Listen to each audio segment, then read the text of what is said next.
Hi, Sagittarius. My name is Audrey Alison. Thank you for joining me for your September 2016 forecast for the month.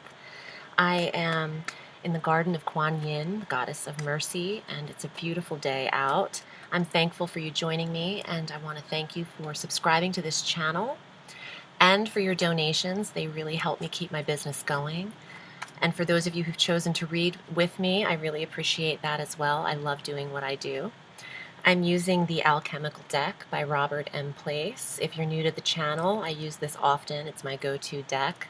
And I'm also pulling an angel card by Doreen Virtue. I usually read a card for myself every Sunday after a meditation.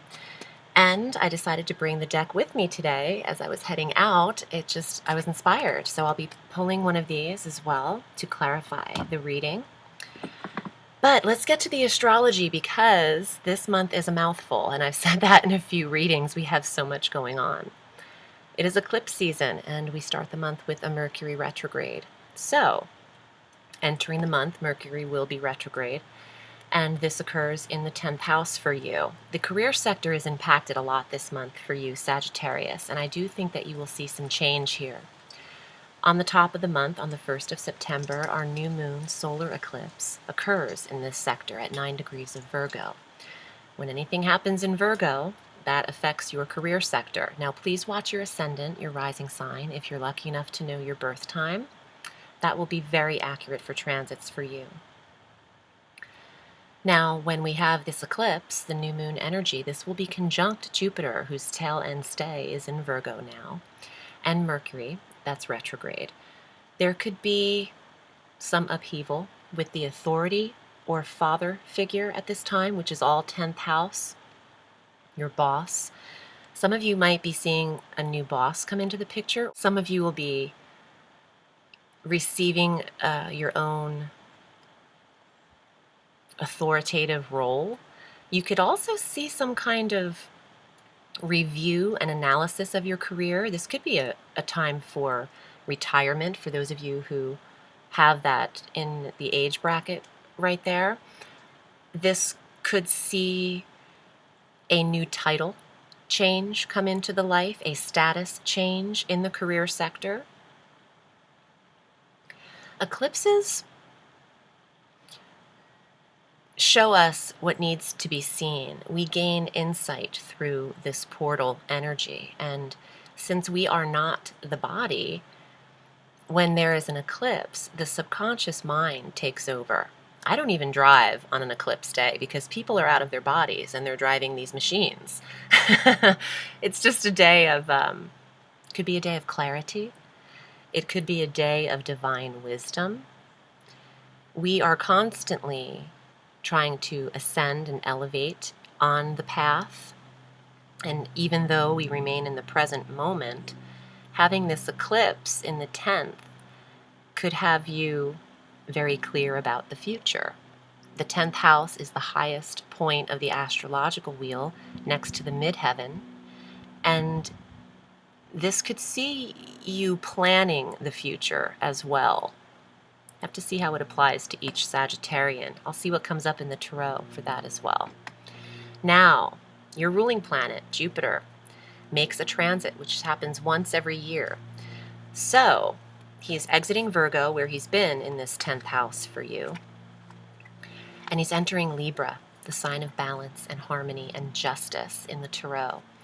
He stays in this sign through October 10th of 2017. So there is a 13-month stay with him in the 11th house of friendships, social connections, clubs, groups, and organizations, and your goals and your wishes, the 11th house of goals.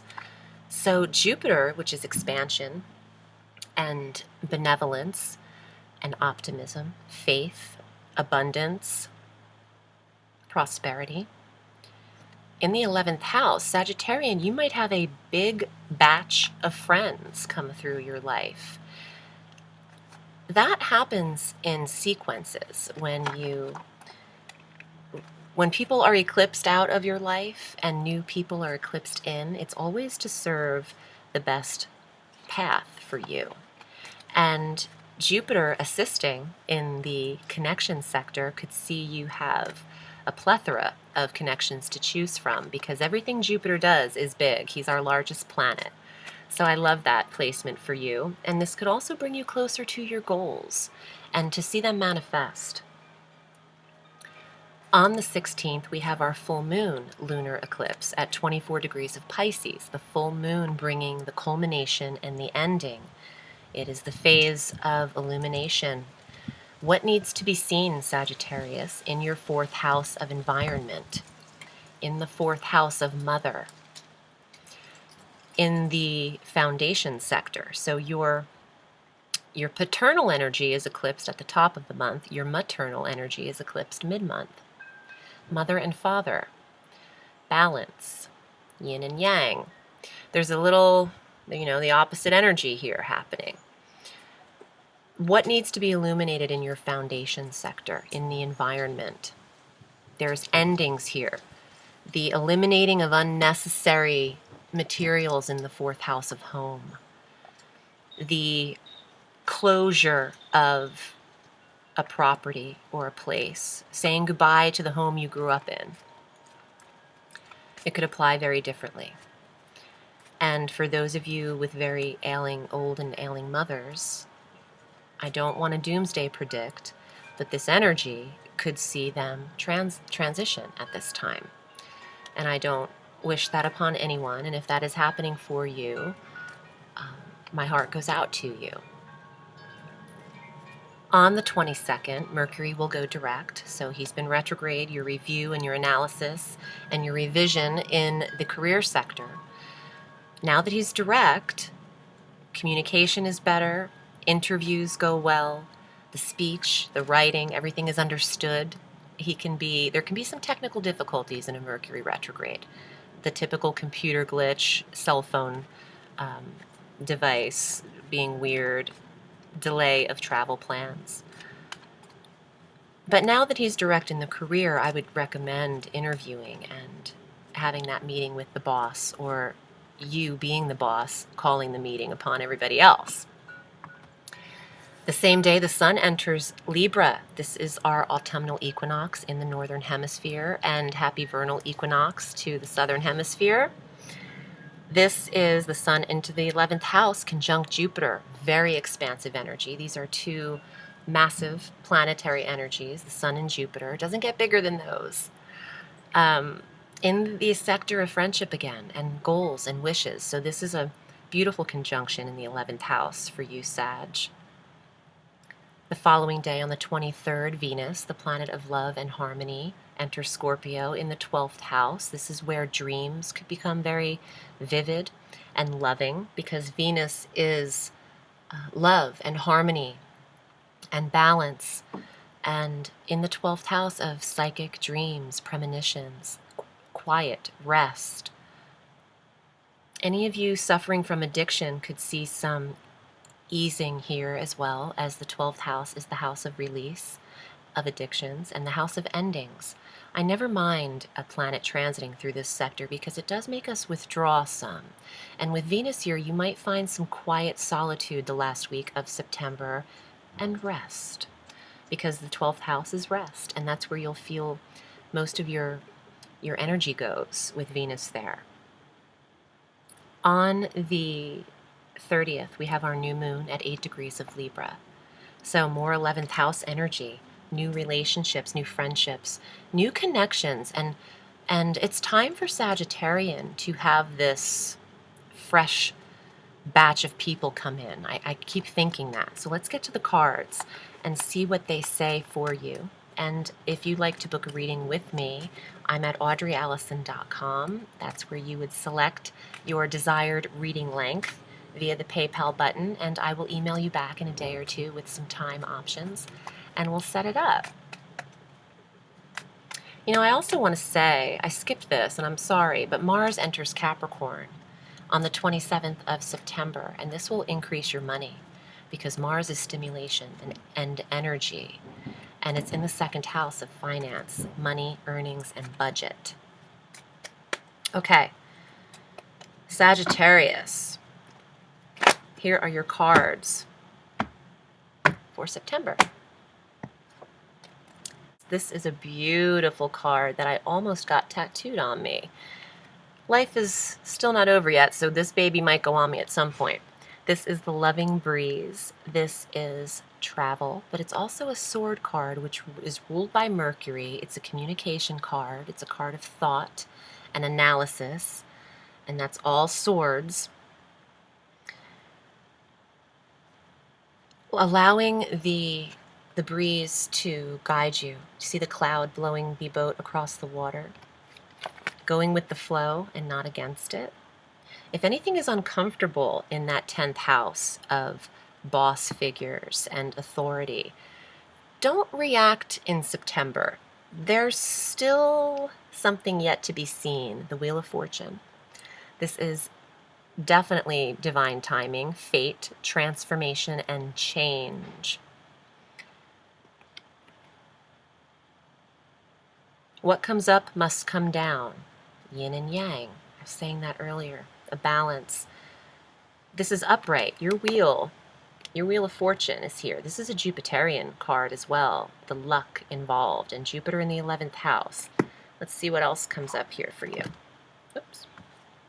Queen of Swords.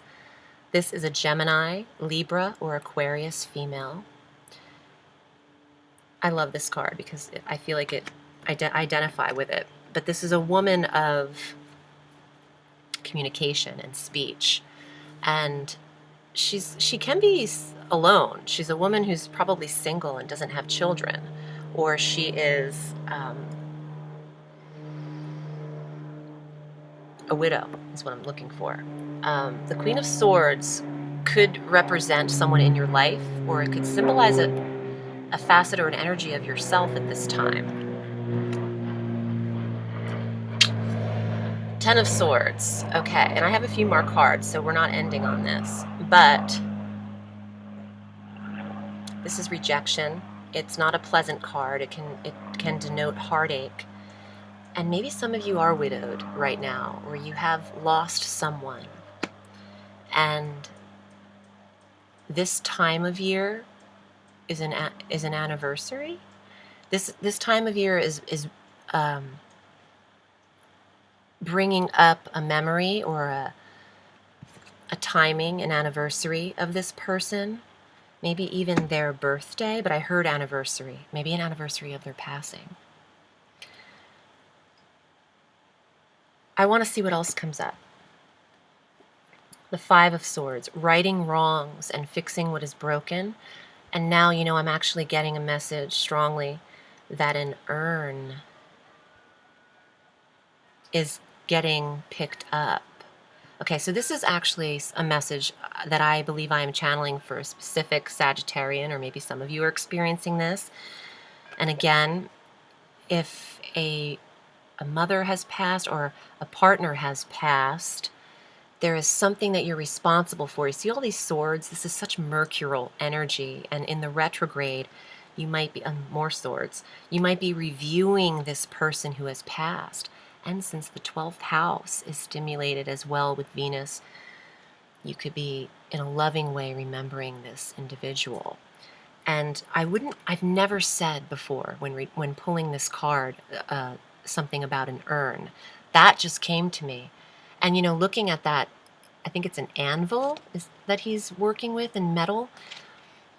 It looked like an urn too, and then I heard the word. So if you're righting wrongs, maybe you're responsible for this loved one's ashes and maybe the distribution of them or the placement of them. Now you have a final card, the Knight of Cups. What happened to the camera here? It's looking a little weird. Hold on a second. Sorry, guys. Here we go. Gosh, sorry, guys. Don't worry. I won't get thrown off. I can read people at the supermarket.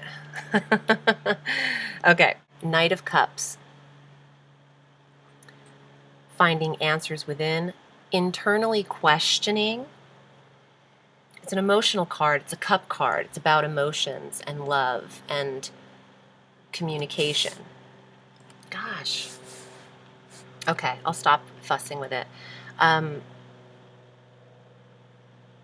applying this to what we were talking about in the theme of maybe not so positive energy, but everybody has to go through it in life.